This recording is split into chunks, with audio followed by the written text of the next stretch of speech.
যদি ভালোভাবে হয় দেখবেন শরীরটা কেমন ঝরঝরে লাগে, সব কিছু ভালো লাগে। আর সেটা যদি ভালোভাবে না হয় তাহলে কিছুই ভালো লাগে। আর এই শৌচকর্মটা আমরা যেখানে করতে যাবো, যেটা শৌচালয়, সেই শৌচালয়টা যদি পরিষ্কার পরিচ্ছন্ন না থাকে তাহলে সকালবেলা উঠে গা ভিড় করা শুরু করে তো সেই জন্য আমাদের শৌচালয়কে কিন্তু আমরা যতটা পরিষ্কার পরিচ্ছন্ন থাকবো ততটাই ওটাকেও পরিষ্কার পরিচ্ছন্ন রাখতে হবে।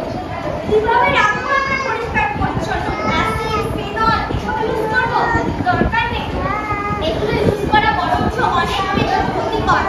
ওর থেকে অনেক বেশি ভালো জল ব্যবহার করা। খুব ভালোভাবে জল অবশ্যই ভালোভাবে জল আর কয়েকদিন অন্তর একটু ঝাঁটা দিয়ে মুছে দিই, দেখবেন ওটা ভালো পরিষ্কার থাকবে। আর অ্যাসিড, ফেনল যদি ইউজ করে তাহলে কিন্তু আমাদের যে ট্যাঙ্কগুলো আছে, শৌচালয়ের যে ট্যাঙ্কগুলো আছে যেখানে মলগুলো ভর্তি করছে, সেই ট্যাঙ্কগুলোতে কিছু ব্যাকটেরিয়া, কিছু জীবাণু জন্মায়। যে জীবাণুগুলো ভালো করে, তারা ক্ষতি করে বলছে না, তারা কিন্তু ওই মলগুলোকে পচিয়ে দেয়। পচিয়ে কি করে না আমাদের সারে পরিণত করে। তো সেই জন্য যদি আমরা জীবাণুগুলো মরে যায় তাহলে আমরা জীবাণুগুলো মরে যায়, মলগুলো তো সারে পরিণত হবে না। ওইখানে থাকতে থাকতে খুব তাড়াতাড়ি ব্যবহার না করে আমরা খালি জল এবং ঝাঁটা যদি ব্যবহার করি তাহলে কিন্তু খুব ভালোভাবে পরিষ্কার করা যায়। আরো একটা জিনিস যেটা যে আমাদের শৌচালয় বেশিরভাগ এখানে এক গর্ত বিশিষ্ট শৌচালয়, তাই তো? এক গর্ত বিশিষ্ট থেকে গর্ত বিশিষ্ট শৌচালয় কিন্তু আরো বেশি কারণ আপনি ব্যবহার করেন তাহলে কি হবে না ওই গর্তটা যে শৌচ করা হয়েছে সেই শৌচটা আস্তে আস্তে দীর্ঘদিন ধরে থাকতে থাকতে ওটা সারিত করতে পারি, ওটাকে বার করে নিতে পারি। তারপরে আমাদের জমিতে, আমাদের ক্ষেতে বা আমাদের বাগানে, বাড়ির পাশে আমরা যে রান্নাঘরের পাশে কিছু বাগান করে রাখি, সবজি ফল কিছু করি আমরা, সেই সব জায়গায় কিন্তু আমরা ব্যবহার করতে পারি। দেখুন এটা কিন্তু আমাদের সার কিনতে হচ্ছে না, অর্থাৎ অনেকটা পয়সা কিন্তু আমাদের বেঁচে যাচ্ছে। আবার ওই যে ট্যাঙ্কটা সেটাও পরিষ্কার থাকছে, জীবাণুমুক্ত থাকছি। আরো একটা জিনিস যেটা আমাদের যে ট্যাঙ্কগুলো আছে, ট্যাঙ্কে যে যাতে ঠিকঠাক আছে কিনা এটা কিন্তু আমাদের সবসময় একটু লক্ষ্য রাখতে হবে। কোথাও ত্রুটি হলে, শুকনো হলে অবশ্যই আমাদের যারা এগুলোকে ঠিক করে তাদেরকে ডেকে এনে জিনিসগুলোকে ঠিক করে নেওয়া উচিত। কারণ না হলে ওই সামান্য লিকেজ আমাদের পুরো চারপাশে দুর্গন্ধ ছড়াবে, আর সেখান থেকে জল বা সেখান থেকে ময়লা বর্জ্য বার হয়ে বিভিন্ন রকম জীবাণুর আক্রমণ হবে কিনা? তাহলে কি আমরা স্বাস্থ্যকর থাকবো না আমরা অসুস্থ হবো? আমরা তো অসুস্থ হবো, আমাদের পরিবার সবাই অসুস্থ হবে। তো সেই জন্য এটাকে কিন্তু সবসময় অবশ্যই খেয়াল রাখা দরকার যে আমাদের শৌচালয়ের প্রত্যেকটা জিনিস ব্যবহারোপযোগী আছে কিনা, ঠিকঠাক আছে কিনা, আমরা স্বাস্থ্যকর পরিবেশে বসবাস করছি। আর একটা জিনিস যেটা আপনাদের বলবো সেটা হচ্ছে যদি আমরা এখানে এক গর্ত বিশিষ্ট শৌচালয় বেশি, কিন্তু আমরা কিন্তু পুনরায় আরেকটা গর্ত তার সাথে যোগ করতে পারি, এটাকে রেট্রোফিটিং বলে। সেটা কিন্তু আমরা যারা এই ধরনের কাজ করে তাদেরকে আমরা যদি দেখি তাহলে তারা বলে দেবেন যে কিভাবে এটা করা যেতে পারে এবং এটা আমাদের আরো ভালো হবে, শৌচালয়টা আরো ভালো হবে, যে আমরা পরিষ্কার করাটাও কম দিনের জন্য হবে। আর বলছি ইউনিসেফ যে 3 থেকে 5 বছর অন্তর আপনাদের ট্যাঙ্কটাকে পরিষ্কার করতে, কিন্তু এই পরিষ্কারটা কেউ হাত দিয়ে করতেন না। বেশিরভাগ অনেকেই আছে, এখানেও অনেকে আছে হাত দিয়ে পরিষ্কার করেন, তাই না? কিন্তু না, এর জন্য এটাকে খালি করার জন্য কিন্তু মেশিন রয়েছে। সেই মেশিনটাই যেন ব্যবহার করা হয়, কারণ যারা পরিষ্কার করছে তাদের স্বাস্থ্যও তো সত্যি গুরুত্বপূর্ণ, তাই না? কি তারাও মানুষ, তাদের স্বাস্থ্য গুরুত্বপূর্ণ। এবং সেই জন্য এটা আমরা যদি পৌরসভা বা গ্রাম পঞ্চায়েতে খবর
বলেছি কিভাবে কি করতে হবে বললে আমরা আরো ভালো থাকতে পারবো সেটা।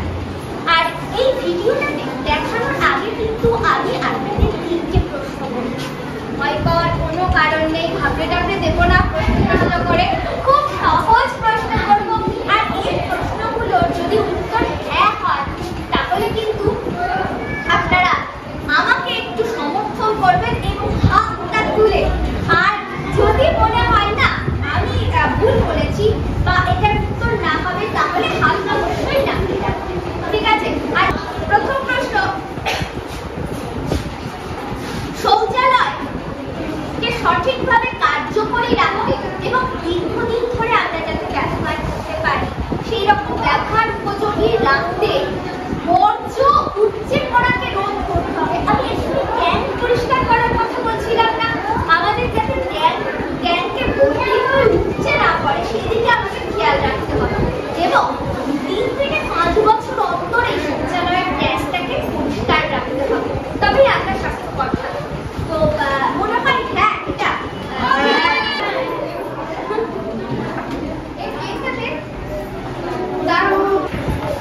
তো আমরা পরবর্তী অর্থাৎ 2য় নম্বর প্রশ্নে চলে যাব। আচ্ছা, এই ধরুন মানে আমরা মেশিন দিয়ে ট্যাঙ্কটা পরিষ্কার করলাম এবং যানবাহনে করে ওই মলটা নিয়ে যাচ্ছে, নিয়ে গিয়ে কি কোনো মাঠে নর্দমা ফেলে দেবে সেটা কি খুব স্বাস্থ্যকর হবে? কখনোই হবে না। বরঞ্চ ওর নির্দিষ্ট জায়গা আছে যেখানে সার তৈরি করা হয়, সেখানে যদি আমরা ফেলি সেটা খুব বেশি ভালো হবে। তো বলছে যে শৌচালয়ের বর্জ্য নদী, খোলা মাঠ, নর্দমায় ফেলা কি নিরাপদ? না। এখানে না হলে হাত তুলবো, না হলে হাত তুলবো, কারণ সঠিক উত্তরটা যেহেতু না। তারপরে আমরা চলে আসবো 3য় প্রশ্ন। এই যে ট্যাঙ্ক পরিষ্কার যারা করে তারা কি হাত দিয়ে পরিষ্কার করবে? হাত দিয়ে পরিষ্কার করা কি খুব নিরাপদ? না হাত দিয়ে পরিষ্কার করা নিষিদ্ধ? হাত দিয়ে পরিষ্কার করা নিষিদ্ধ তো?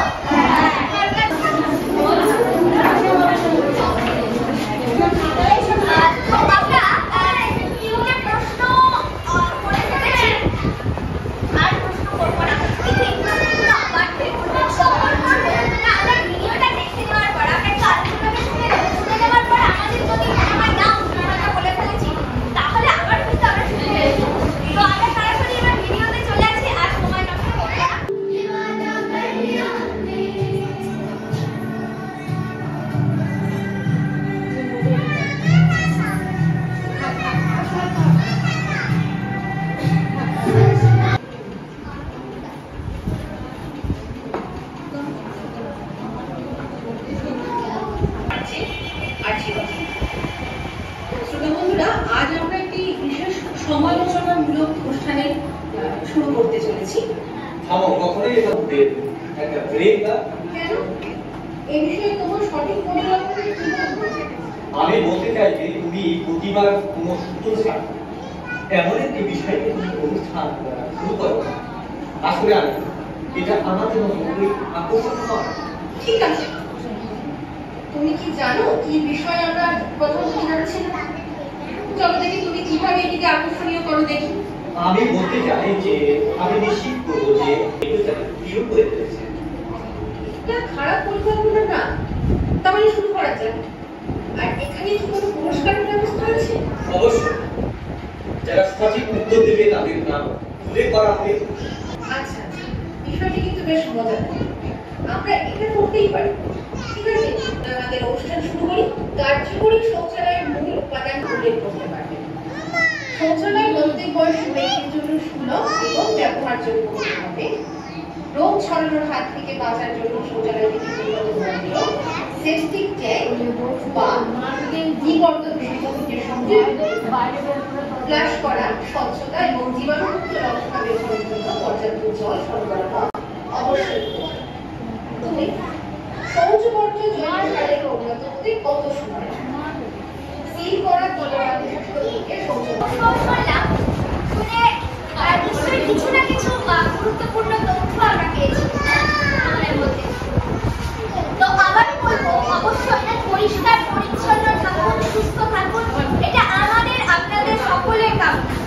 আর শৌচালয় অবশ্যই ভালো করে পরিষ্কার করুন।